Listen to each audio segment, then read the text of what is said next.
white tin hat will have a new, more flash of light. You have seconds before the shock wave of an atom bomb detonated underwater. There is hardly any danger from flash. There is still danger. Nagasaki. If we act on our knowledge and our preparedness. That's what this film is all about. It's a bomb. Duck and cover. Day or night, he is ready for it. Or in any other bus or streetcar. Duck and cover.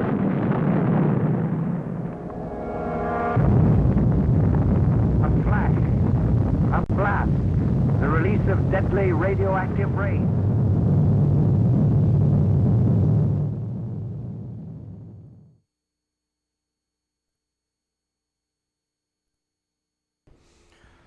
Okay, judging from the feedback, you know, it's kind of cool to be different sometimes. Hi, I'm Scotty J, host and producer of Trailer Trash TV, and you're watching a Trailer Trash TV Halloween. This time around, on the heels of the previous special, if you had seen it, the Red Scare Halloween special that I had also done, we're going to go one step further this time around. We're going to go into nuclear scare films. And as I stated on the last special, and if you didn't see that one, I'll just kind of reiterate, you know, when you were kids, you had a lot of things that may have scared you. You know, you were maybe afraid to look in the closet. You were afraid to look under your bed. You were afraid to watch, well, classic horror movies like the ones that you see listed behind me. But as you got older and learned so much stuff in school, you learned that there is nothing more terrifying than reality. By that I mean, you know, with all the wars going on, at this time, the atomic bomb was being tested. It all started back with Hiroshima and Nagasaki when they actually dropped it on the countries full of people. And I guess it still scares me to this day. So with that being said, let's kick into the Trailer Trash TV Halloween nuclear scare special. Check it out, and I'll be right back.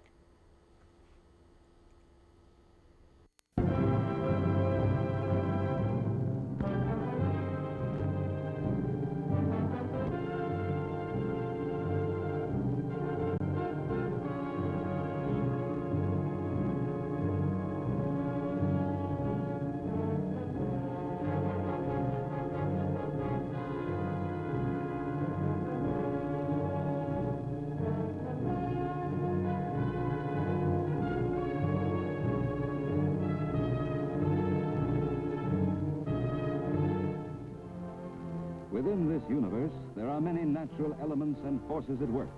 And in his search for truth and the betterment of his lot, man has uncovered gravity, the invisible anchor that keeps him safely bound to Earth, electromagnetic force, which he uses in industry, and atomic power, the explosion of an inconceivably tiny particle of matter, setting off similar explosions in other atoms, the energy of the atom. Scientists have long known about radiation, one of atomic energy's chief characteristics. Today, they can detect the amount of radioactivity present at a given time with many specialized instruments. One of these is the Geiger counter. Say, what is that clicking? You must be radioactive. Wait a minute, don't worry. You see, your watch has radiation, but it comes from the paint on the numbers that make it glow in the dark. Well, what do you know about that? I've been carrying radioactivity around with me and didn't even know it. Of incalculable aid to man's physical well-being have been the discoveries of medical science in the field of radiation. The most recent medical research in radiation has produced a whole battery of radioactive medicines manufactured at Oak Ridge, Tennessee, and sent to hospitals all over the country. Atomic weapons to save lives. And in the field of industry, advances in the use of radioactive substances are constantly benefiting man's search for newer and better methods of production. And we need every sheet of steel plate at exactly the critical thickness. No more, no less. How can you get a measuring device sensitive enough to show a variation of 1/10,000th of an inch without stopping production? We can use radiation. How? You station a radioactive substance at this point in the production line and pass the steel over it. Over the steel, you put a gauge to measure the amount of radiation coming through. Now, if the steel plate varies in thickness in one direction or another, the amount of radiation getting through to the gauge will vary, and that gauge will register the change. Looks as though you've beaten it, Bob. But what about the atom bomb? It has been stated that to speak of atomic energy in terms of the atomic bomb is the same as speaking of electricity in terms of the electric chair. It is true, however, that the energy which gives us the power to heal, the heat and light to make things move and grow, is the same energy released in the explosion of the A-bomb.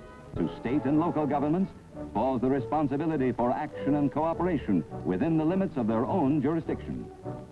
The local air raid warden of World War II with his white tin hat will have a new, more specialized fellow worker, the radiological monitor or meter man. His job will be to determine the extent of contamination by radiation in atomic attack. The meter men will probably not use the Geiger counter because it is primarily for sensitive measurements. Their basic instruments of detection will be ion chambers, which accurately measure larger amounts of radiation. In addition, the Community Civil Defense Unit will set up attack warning devices, suitable shelter in case of emergency, emergency communication centers, adequate firefighting equipment, hospital and first aid facilities. Every person has heard some of the rumors and old wives' tales of this atomic era. Who's been giving you this information? Well, the boys down at the plant... You know there's a limit to what this A-bomb can do.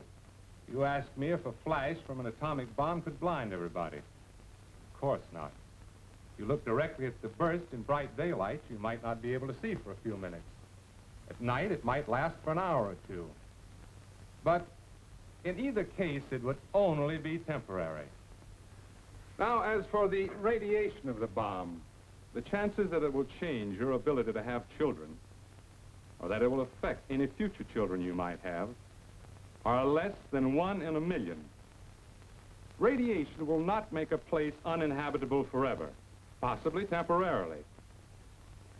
No, the atom bomb will not blow up the world. Then what will it do? The three ways in which an atom bomb does its work are no mystery. The first is flash or fire. The second effect is blast. These first two effects of the A-bomb are therefore but a tremendously magnified version of any simple explosive. It is the A-bomb's third effect that is entirely new to explosives, radiation or radioactivity. But this radiation can be stopped. For example, 6 feet of earth, 3 feet of concrete, or a foot of steel all provide sufficient protection against radioactivity, even very close to the center of explosion. Fire, blast, and radiation. These are the three effects of an atomic explosion which endanger man. You are given warning. If there is a designated shelter or a reinforced concrete building available, go to it without delay. But even at home, you can effectively defend yourself. Elsie, where are you? I'm closing off the upstairs. Good. Get down from there as soon as you can. Close all the windows, draw the blinds, and pull the drapes in front of them. That'll keep out fire sparks and glass splinters if the windows break. Close all the doors behind you, too.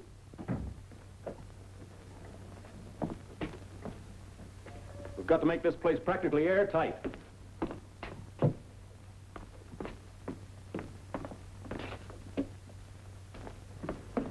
Check everything here that might cause fire. Complete coverage is what you're after. The light colors reflect the heat and protect you from flash burns. It's better to wear coveralls because they're loose, and I can take them off and leave them outside in case they become contaminated. The heavier the cloth, the better the insulation. Elsie, you'd better pull the drapes on the windows back there. Joe, turn on the radio. What about Mrs. Canning, the aircraft spotter? Does she have to stay outside in this? She'll be spotting for planes, all right. And for people like her who have to stay outdoors in an emergency, heavy, loose-fitting, all-white clothing is the best protection.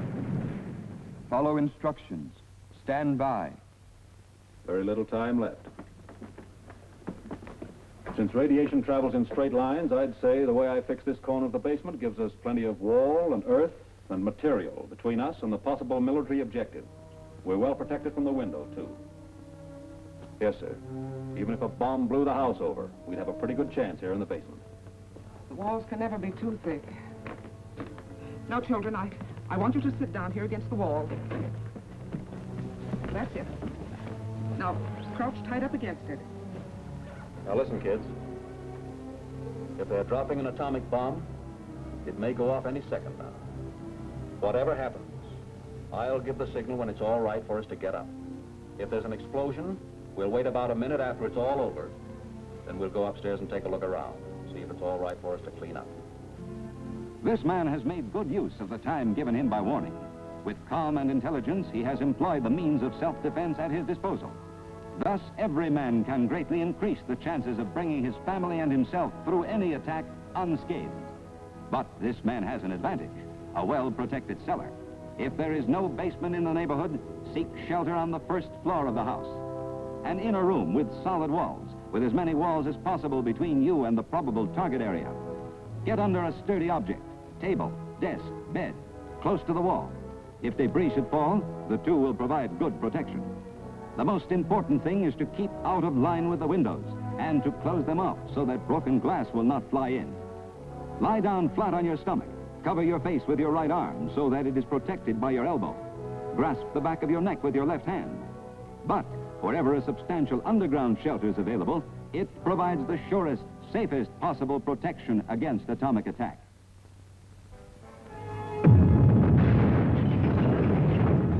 Civil Defense Bulletin. This has been an air burst. All persons attached to civil defense groups report to your post immediately. Let's go, folks.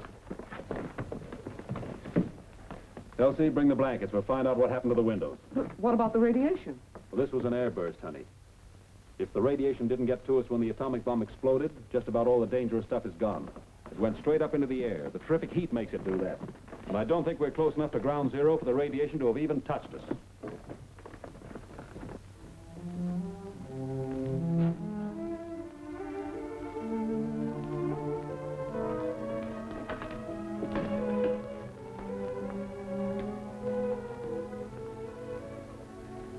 Elsie, you better tack those blankets up around the windows so that we can keep the house warm. I'm going outside to see if the house has been damaged by fire. If we're all right, I'll have to check the neighborhood. Will you be all... If there are any fires, honey, they're just ordinary fires, and we're supposed to help stop them. Children, you better clear up the broken glass and all this debris. All in all, I'd say we've been very lucky around here. Nothing to do now but wait for orders from the authorities and relax. I'd hate to have gone through this without warning. You are out in the open. Without warning, you are startled by an intense flash of light. You have seconds before the shock wave will hit you, before the debris starts flying. Hit the dirt. Get behind the nearest and best shelter. A ditch, a depression of any kind. But get down, flat on the ground, flat on your stomach. With your right arm covering your face, your left hand grasping the back of your neck.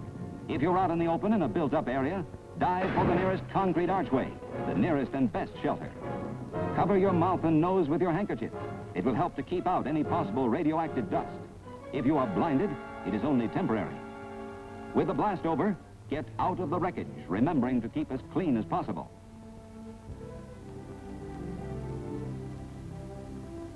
You're inside, perhaps in your own apartment when the flash occurs.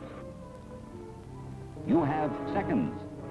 Move toward the nearest doorway, corridor, or a stairway, or get under a bed or table, or get behind the couch or other large, heavy objects.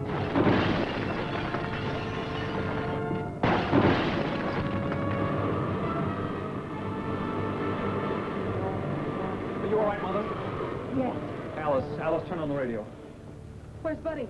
I think he was out playing ball. Mother, pull the drapes and shield the windows with them. He must have been caught out there in the blast. Civil Defense Bulletin. This city has just undergone a surprise atomic attack. This was an air burst. Check for fires. Further bulletins are following immediately. Shouldn't we go out and look for Buddy? No. He's been hurt. Disaster units will take care of him. If he's all right, he'll come home. Draw a pan full of water right away, Alice, and keep it covered. Won't it be radioactive? No. And don't take too much. Otherwise, you'll pull down the water pressure the firefighters need. I'd better go out on the fire escape and see whether any fires have been started. Mother, go downstairs and see if old Mrs. Simmons is all right. Fine, I'll go. But let me know just as soon as you hear what's happened to Buddy.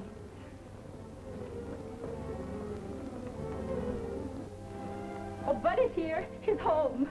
Buddy, tell me quickly, where were you when the bomb dropped? I was playing ball at the school diamond. I came home as fast as I could. I ran all the way. Are you all right? Oh, you're hurt. School's close to where the bomb exploded. Well, they'll get Buddy's clothes off, then take him into the bedroom and have him lie down immediately. Clean up any of the cuts or bruises and bandage them. Boy, it was hot, Grandma. I never felt anything so hot. Buddy was much closer to the bomb than we were. Do you think he could have been exposed to prompt radiation? I'm afraid he was in the danger range. He shouldn't have exercised so much, running home after the blast. Corey, we've got to get him to a doctor. No, Alice, we're going to follow through, cleaning up the house just as if we hadn't been caught unaware. And as for Buddy, the best way to help radiation sickness is to lie down and rest until you get medical attention. If Buddy has heavy nausea within 2 hours, it means he may have gotten a dose of radiation. My. I said may. If he has sickness induced by radiation isn't necessarily fatal, that's when we'll get him medical attention. Now we have work to do. What can I do? Oh, any of the food that was out in the open during the blast has to be kept separate from the rest. Then, as soon as we're notified to use the water, wash everything. Cans of food, pots and pans, the sink. But leave anything that you think might be contaminated to be tested later by the radiological crew. Wouldn't it be best to just get out of the city? No. If any evacuating is to be carried on, the proper authorities will decide it. We'll be notified and get orders and instructions. Right now, the safest place for us is right here. We're pretty lucky, Alice. Cement apartment house. No fires, not much blast, only a few broken windows. And chances are Buddy will be all right. But if he isn't, doctors can help radiation sickness considerably by using whole blood. Don't worry, darling. This man, caught unaware, by acting quickly and sensibly, has minimized the danger to himself and his family from the after effects of an atomic airburst. While most Americans need consider only the airburst in their plans for self-defense against the A-bomb, to people living on the shores of large bodies of water, the water burst brings additional danger. In the case of an atom bomb detonated underwater, there is hardly any danger from flash. There is still danger from blast and its resulting debris, but the area of damage is small. But the severe danger is from radiation, lingering radiation. The radiation is trapped in the water, and the heat and blast cause the water to rise. Then it falls, causing mist, which emits radiation wherever it falls. Civil Defense Bulletin. This has been a water burst. Stay inside or get inside and wait for further instructions from your local civil defense authorities. We aren't even going to budge for about an hour. After that, we may have to wait another 24 hours before we even think about going outdoors. That radioactive mist will settle on everything, contaminate everything it touches. The rule is keep away from the moisture. You stay as far away from radioactive mist and water as you can. That's right, son. Well, then, we'd better go upstairs and fix the living room windows. They're probably broken, and the moisture will get to us that way. No, stay put. We've taken every precaution to defend ourselves against radiation already. If we move to unprotected parts of the house now, we may get a bad dose of radiation, so we'll stay put for at least an hour. What if we were outside, Dad? Then we'd get inside quickly, and behind enough material that would absorb the radiation before it got to us.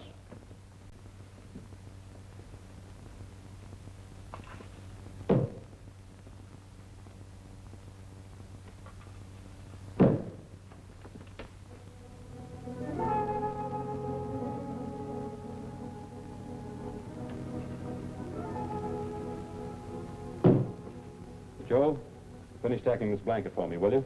Sure. And when you're finished, you'll have to wash your hands thoroughly. They got a little breeze just now. A nice, cool breeze of radioactive mist. Now, folks, watch while I give a demonstration of how to defend yourself against lingering radioactivity. First, you remove all the clothing you think might be contaminated. Then you scrub every part of you that you think might be contaminated. Once, twice. Bad, Dad? No, I don't think so, son. But if I have, I'm not going to have it bad for very long. That's the whole idea of this scrubbing. If you get a little radiation, don't let it stay with you long enough for it to build up its dirty work. Because that's one way radiation can make you sick.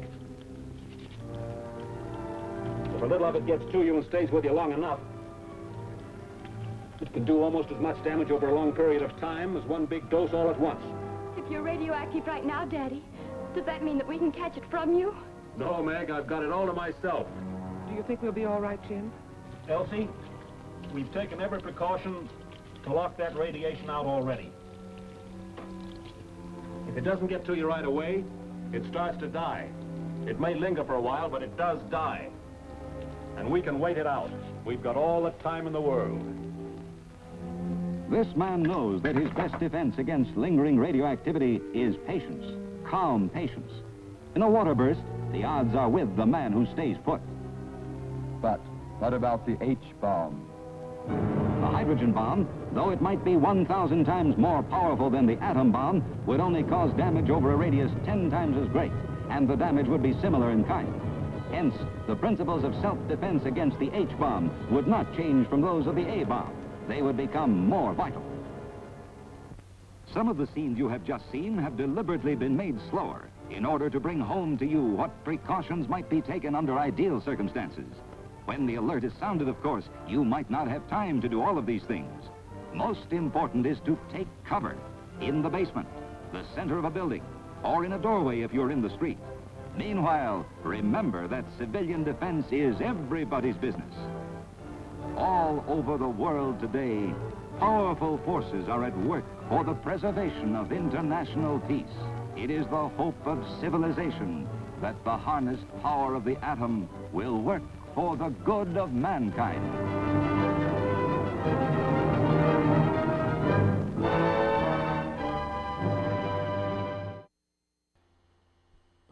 You know, this is, I'm laughing because after just watching this, You Can Beat the A-Bomb from 1950, I'm laughing because this is what the government wanted you to believe.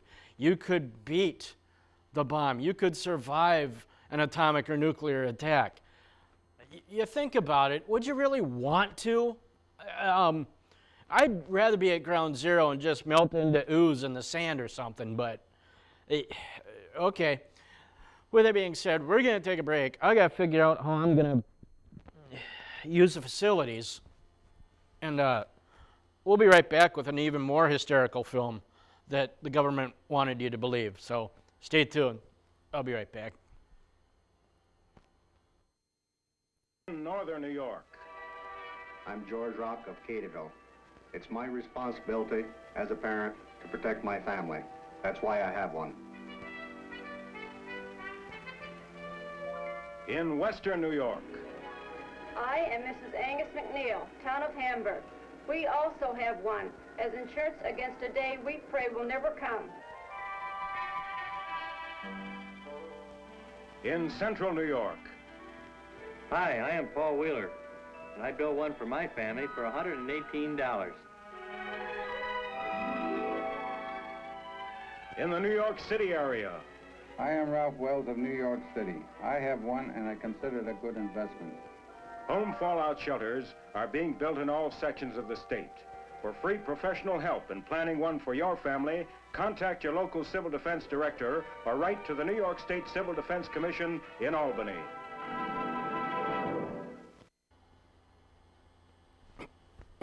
You know, before I go any further, I don't know if I want to thank him or not, because he's been doing nothing but ridiculing and laughing at me this entire show. My esteemed director, Mr. Tim McCoy. But Tim's been a huge help through this past year of Trailer Trash, whether it be with Schlockfest like this, or helping with the website, or the this or that or the other thing.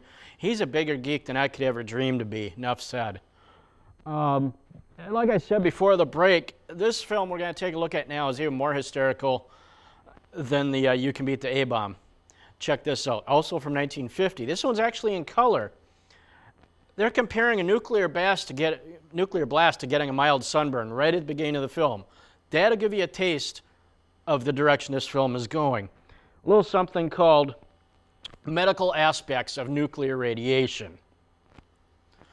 So with that being said, let's check this out. I'm going to go get a tan.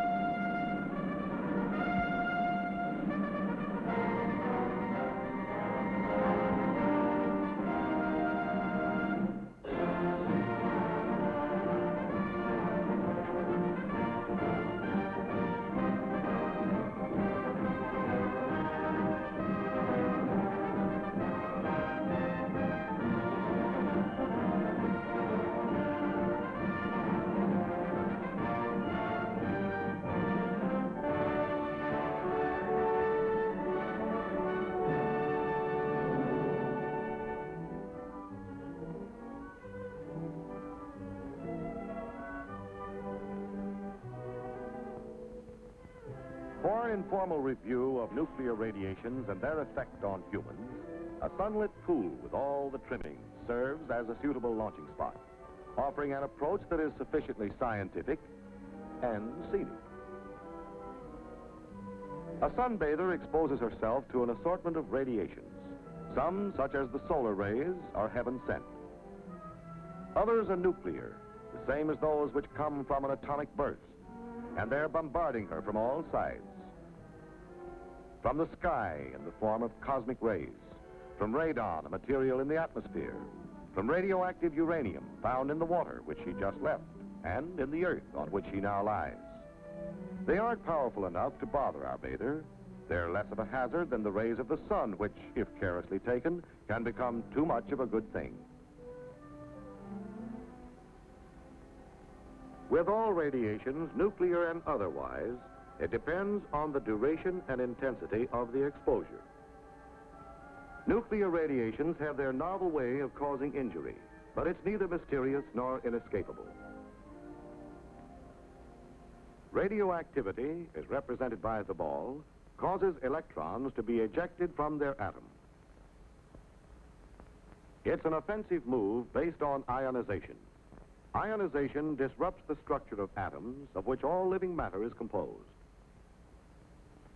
An atom is part of a molecule, and molecules are parts of the cell. The cell is the structural and functional unit of all living matter, a tiny machine with a basic job to do.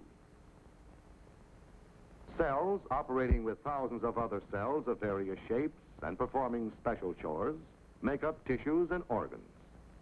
Organs are departments in a complex factory, the human body, which is engaged in the manufacture of an important product, life. An atom then seems unimportant and infinitesimal, a tiny cog on a small wheel in a miniature machine which, if multiplied millions of times, forms the going concern that is you.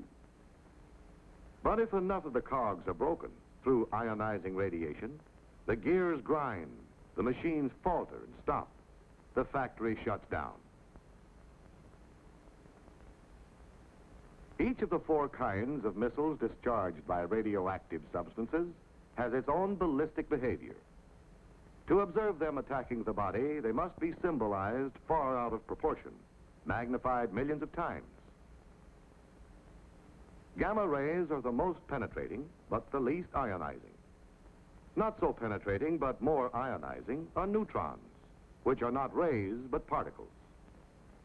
Neutrons and gamma rays are external dangers, able to shoot into the human body easily.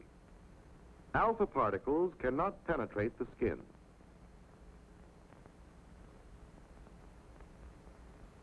Beta particles can cause surface burns if the assault is sufficiently concentrated and sustained. Both are able to gain entry through the eating and breathing of radioactive matter or via breaks in the skin. Once inside, this so-called hot stuff takes up residence in various parts of the body, giving off highly ionizing alpha and beta particles. And how long does this radio rat race go on? The body will succeed in casting off some of this material, but it is a long, slow process. There's no effective method for dislodging the stuff. No known way of neutralizing or destroying it. There is no method of hastening its half-life, which is the time required for 50% of the substance to decay. With some substances, it is a matter of less than a second. But if you had some plutonium inside you, you wouldn't make any plans to celebrate the event. Plutonium's half-life is 24,000 years. The various kinds of cells which make up the parts of the body differ in their vulnerability to radiations. Most sensitive are lymph cells, such as those found in the tonsils. Next is bone marrow, which manufactures red and white blood cells. Then the sex cells, followed by tendons and cartilage, as in the nose, muscles, and nerves, the toughest of all. In general, cells which reproduce rapidly and whose efficient functioning depends on that ability are most affected. radiation halts their reproduction, which is a simple process of one cell dividing into two. This destructiveness has been harnessed and put to work in the radium treatment of cancer, which consists of cells that have gone wild and multiplied too fast. The manifestations of radiation in the body are many and range from slight to severe. Loss of hair, nausea, bleeding, inability of the body to resist other ailments and make its own repairs. These are some of them. And they may be climaxed by the ultimate symptom, death itself. However, complete recovery is more probable. The illness runs a course from causes to effects. Much of the mystery surrounding it is maintained by the general public, which is determined to regard radioactivity as potent and irresistible as the evil spirits of the Indians. This can be partly explained by man's fear of dangers he cannot sense, a fear fanned into widespread misunderstanding and by sensational speculation on what radiations can do. Radioactivity is dangerous, but to say that it's deadly, period, is as misleading as giving a flat answer to the question, how high is up? The radium-treated dial of your watch, for instance, is harmless. Nuclear emanations became a threat when man isolated such hot stuff as radium and worked intimately with it, broadening its scientific, medical, and industrial use. A threat, however, that has been effectively controlled through observing caution.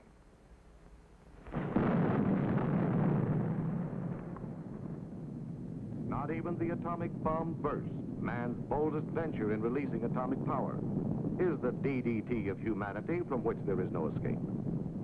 For it has its known limits, calling for preventive measures as clear-cut as those doctors lay down in telling people how to ward off infectious diseases.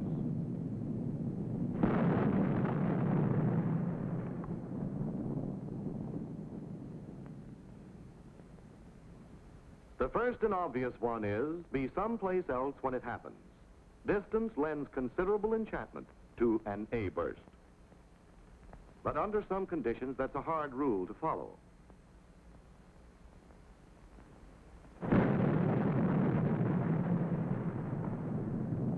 Atomic warfare, for instance, might allow little choice in the matter. So if you can't stay away from it, you must stay with it, as safely as possible and properly protected. Proper protection is based on what we know about the penetration of gamma rays and neutrons. The ability of a shielding material to stop them is expressed in half thickness, the thickness necessary to reduce the radiation's intensity 1/2. In dealing with gamma rays, the half thickness of a very dense material like steel is 1 inch. That of concrete, less dense, is 3 inches, while 12 inches of wood, which is quite porous, is required. Against neutrons, the density of a material is not so important as its ability to slow down and capture the particles. Concrete, earth, and water furnish good shielding. The best shelters, then, against the gamma and neutron bombardment released by an atomic explosion are strong, reinforced structures.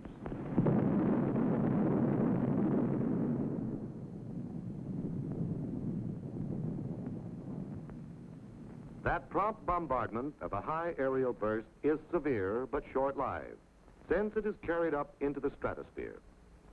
It's safe to go into the area under the explosion about 2 minutes after it occurs. Not so with an underwater blast, however, and presumably in the event of underground and surface explosions. The area is contaminated with radioactive material which gives off alpha and beta particles and gamma rays. However, the material which emits alpha and beta must be taken into the body through the mouth and nose, or skin breaks, before they can carry on with their injurious ionizing.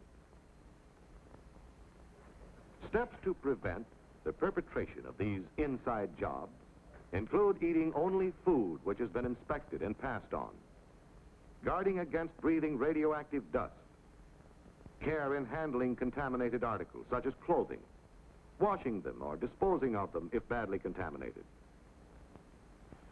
Thorough cleaning, especially the hair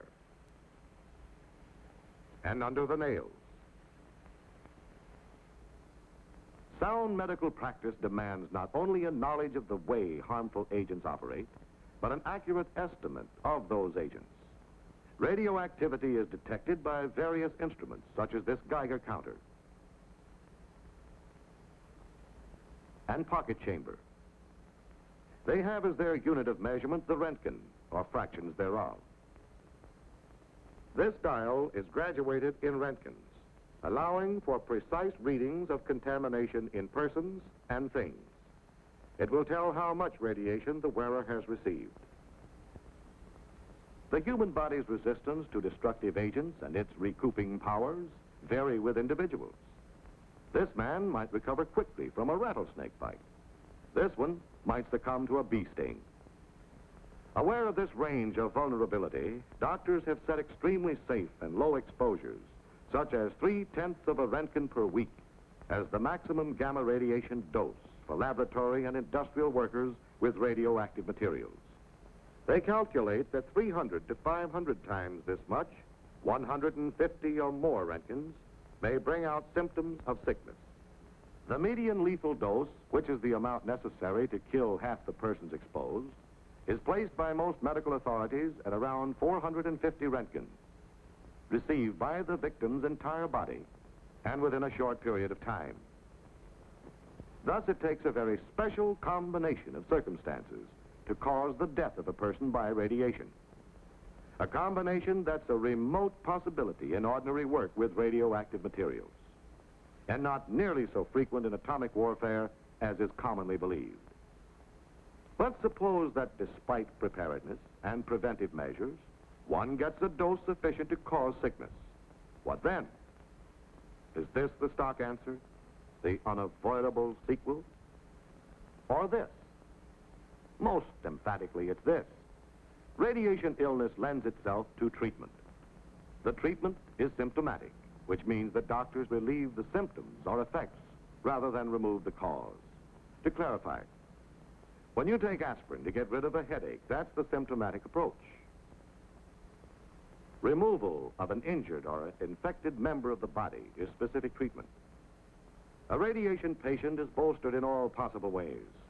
The body, a remarkable self-repairing machine if given half a chance, is assisted in overcoming the effects of ionization.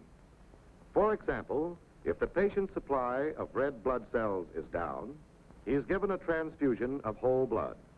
If the count of white blood cells, the policemen, the anti-germ guards of the human system, is so low he can't resist infection, he gets penicillin. Medical researchers are constantly seeking to supplement symptomatic with specific therapy. The atomic bombing of Hiroshima and Nagasaki took the Japanese completely by surprise. Their medical facilities were pretty well knocked out. Nevertheless, an impressive share of radiation patients recovered, and it's estimated that good medical care might have reduced fatalities considerably. The Japanese didn't have that kind of care, yet the deaths attributed to the bomb's radioactivity made up a small part of the total, about 15%.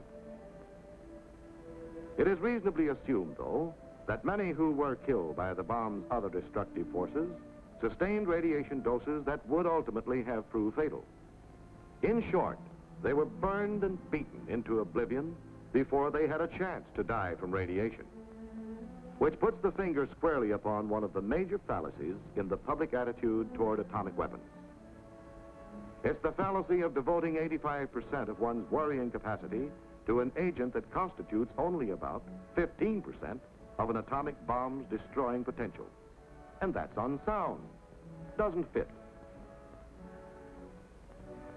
If you must worry, concentrate on the blast effect of an A-bomb. It's prompt and devastating. It causes a gigantic rearrangement of things, a complete change of scenery, and means sudden death to those who chance to be in the way when it's happened. Don't forget the fires that follow. Consider the flash heat, which changes the complexion of all that it strikes. Bear in mind always that blast and heat are an A-bomb's most powerful weapons, that their lethal range is greater and their effects much quicker than the radiation. Blast and heat are hazards that warrant concern but not panic, because they aren't new or novel. They're the same forces of World War II's conventional bombings, which some of you may have experienced. And you did all right. You're here.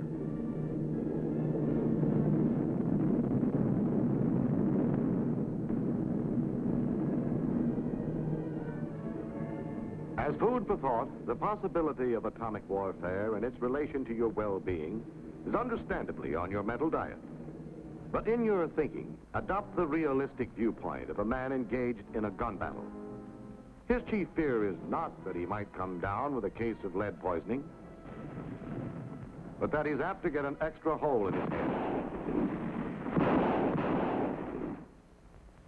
Some of the falsehoods circulated about radiation effects are trivial, but upsetting.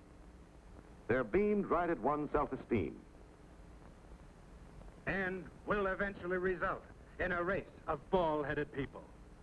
Just imagine it. Imagine yourself with no hair. They'll call you old skinhead, old chrome dome. And that's not all radioactivity will do. It will... Enough exposure to radiation will cause loss of hair. The treatment, if you'd insist, would be symptomatic, a toupee. But the condition would only be temporary. Your hair would come back, same color, same cowlick.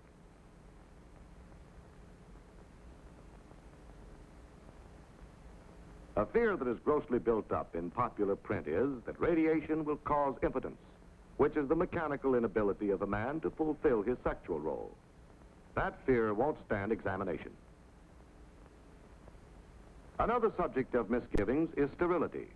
A sterile man can carry out his sexual obligations physically, but is unable to fertilize, to reproduce his kind. The estimated dose needed to bring about permanent sterility exceeds the lethal dose.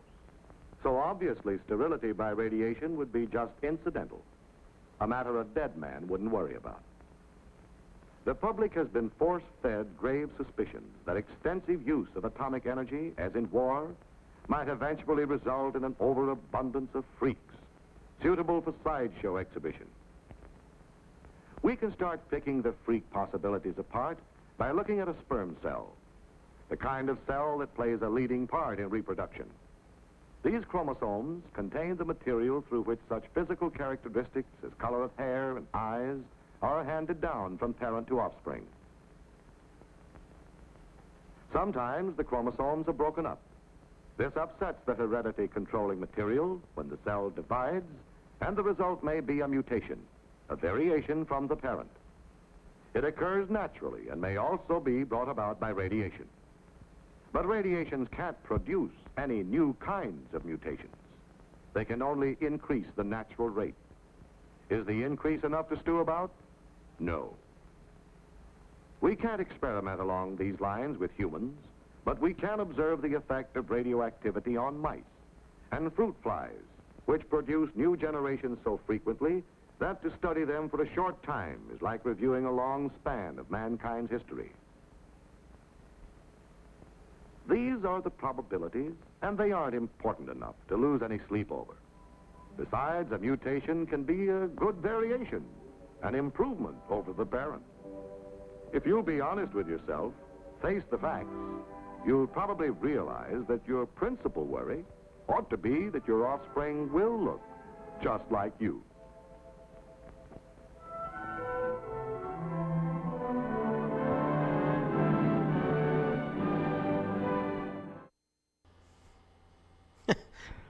So as you just saw, you saw how far the government downplayed the atomic testing that was taking place. A nuclear test, as observed from afar, the feeling on the skin was no more dangerous than that from a typical sunburn. Yeah, okay. Nuclear aspects of medical aspects of nuclear radiation from 1950. Governmentally issued film Still full of crap, even to this day. Whoops, did I say that out loud? Let me know what you think before I go any further. sjtrailertrash@yahoo.com. You can check out the website, Trailer Trash TV, at 150m.com if there's any of this you may have missed. And please, please, please check my benefactors for the footage. Something Weird Video at somethingweird.com was a large contributor to this particular special. Previous special, the Red Scare Halloween special, I got to thank earthstation1.com. Both of these have been very, very kind to me with all this footage, not only for these, but in the past episodes of Trailer Trash as well. So utilize these two, utilize their sites, utilize their footage any way you can. Everything is in the public domain as we speak, in case there's any questions whatsoever. With that being said, we're going to take a break, and we're going to come back with our last block. And, you know, I ended the last Halloween special with something very, very strong and powerful. Nothing has changed. We're going to do the same thing for this one. So go get yourself a cold one. Make sure that pizza isn't too toasty. And we'll be right back.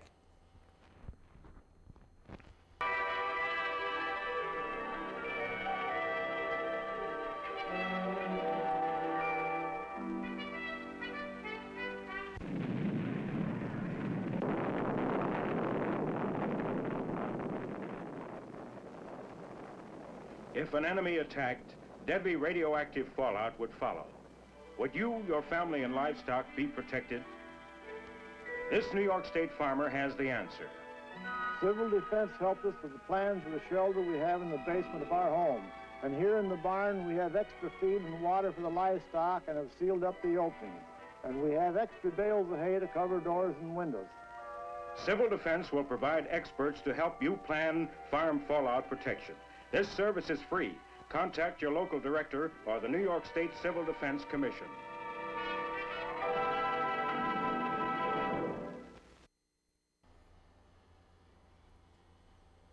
Okay, I just got asked a very pertinent, poignant question regarding the attire. Those of you younger viewers won't have a clue with the 3D Glasses Association. Most of these films that I've shown on this particular show have been from the early 1950s. At the same time the government was testing all these atomic and nuclear devices, the American cinema was testing a new procedure called 3D films. Well, as we can see, both of these procedures failed miserably in their attempts. With that being said, we're going to kick into our last film. And, you know, there's so much happening in world conflict now, especially.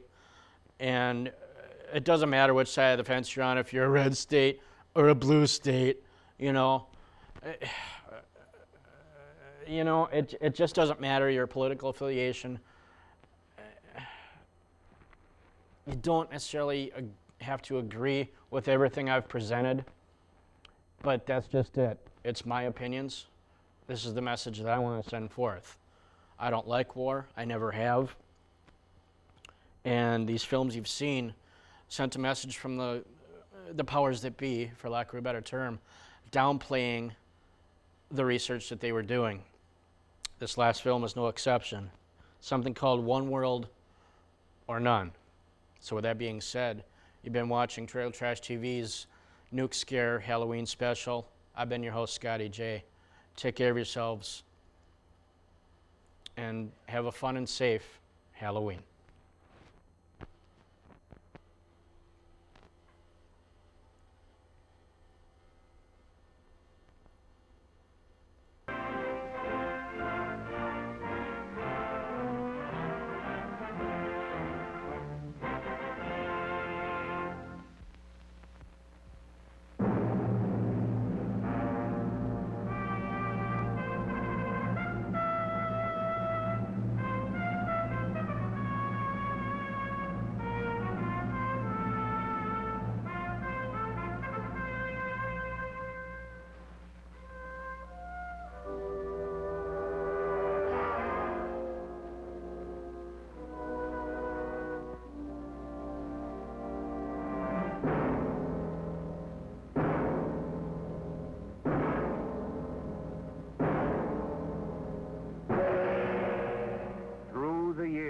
the scientists of the world have freely exchanged their knowledge. This worldwide search for truth has led to the greatest of all discoveries, atomic energy. No one scientist or nation is responsible. The periodic law of the elements was discovered by Mendeleev, a Russian. The electron by Thomson, an Englishman. The theory of relativity by Einstein, a German. The atomic nucleus by Rutherford, a New Zealander. Atomic structure by the Dane, Niels Bohr. The positron by Anderson of the United States. The neutron by Chadwick of Great Britain. Artificial radioactivity by the Joliots of France. Uranium was transmuted by Fermi of Italy. The mesotron theory was developed by Yukawa in Japan. Barium was derived from uranium by Hahn of Germany. Uranium was split by Meitner of Austria. This pooling of knowledge is shared by all. There is no secret. When a neutron strikes, the atom is split. Released neutrons split other atoms. The result is atomic energy.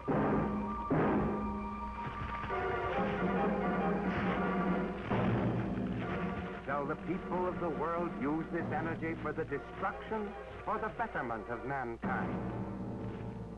The United States used this power to destroy Hiroshima.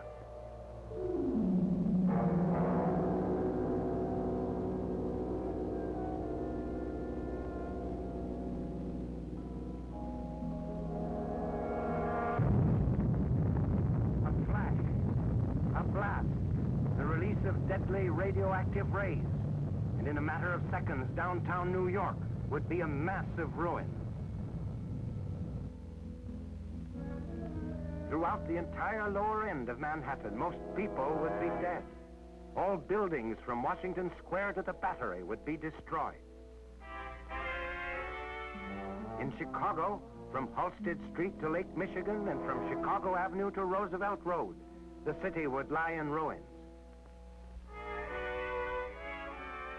In San Francisco, devastation would be complete from Pacific Avenue to Townsend Street, and from Van Ness Avenue to the Ferry Building.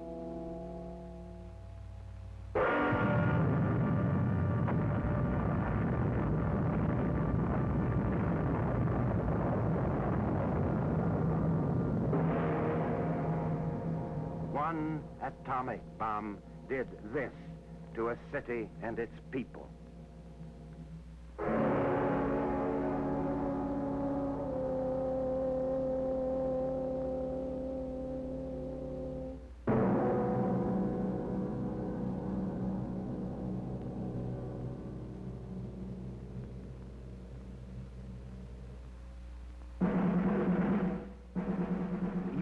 Ruthless aggressors of the past had no such weapon.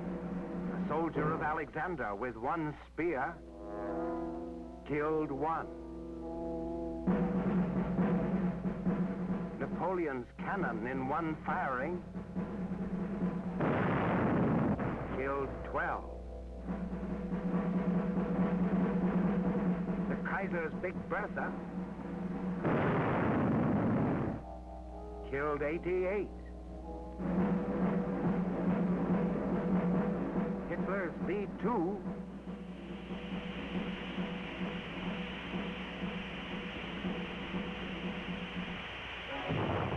killed 168. Japan's war against the United States ended after a B-29 dropped one atomic bomb that killed close to 100,000.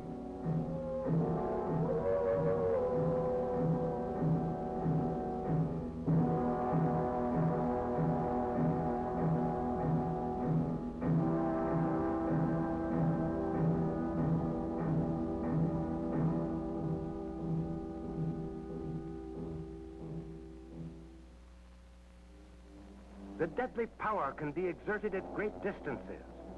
The first atomic bomb was dropped on a round trip of 3,000 miles on August 1945. On November 20th of that year, the effective range was extended to 8,000 miles. The United States had demonstrated that an atomic bomb could be launched to reach any country in the world. A grim reminder to all nations that had the bomb and this plane been in possession of the Axis powers, they could have conquered the world.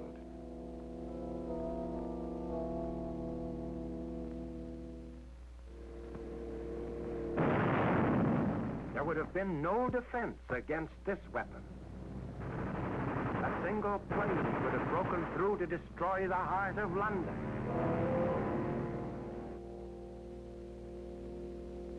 V-2s with atomic warheads could have destroyed England. At the moment of surrender, Hitler had in the blueprint stage transoceanic rockets, which could have destroyed our city.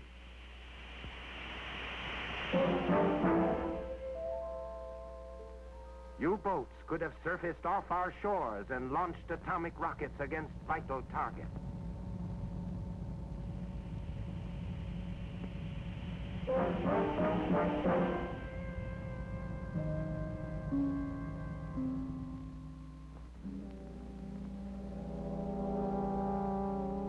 The fifth column would have had an even more insidious means of destruction. Parts of bombs could have been smuggled in, and under the cloak of darkness, infernal machines could have been assembled by saboteurs.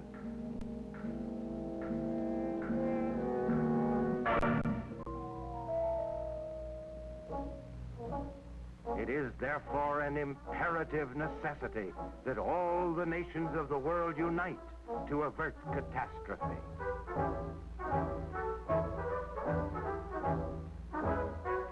The United Nations must establish a worldwide control of atomic energy and of other weapons of mass destruction.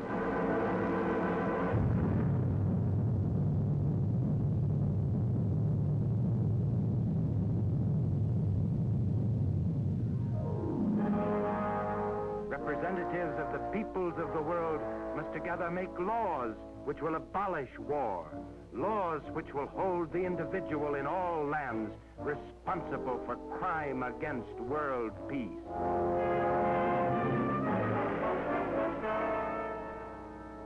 Only through proper control of atomic energy can we answer the question how this great force may be used for the benefit of mankind. Atomic energy, freed from the menace of war, can be for all people in all nations the great fusing force of one world.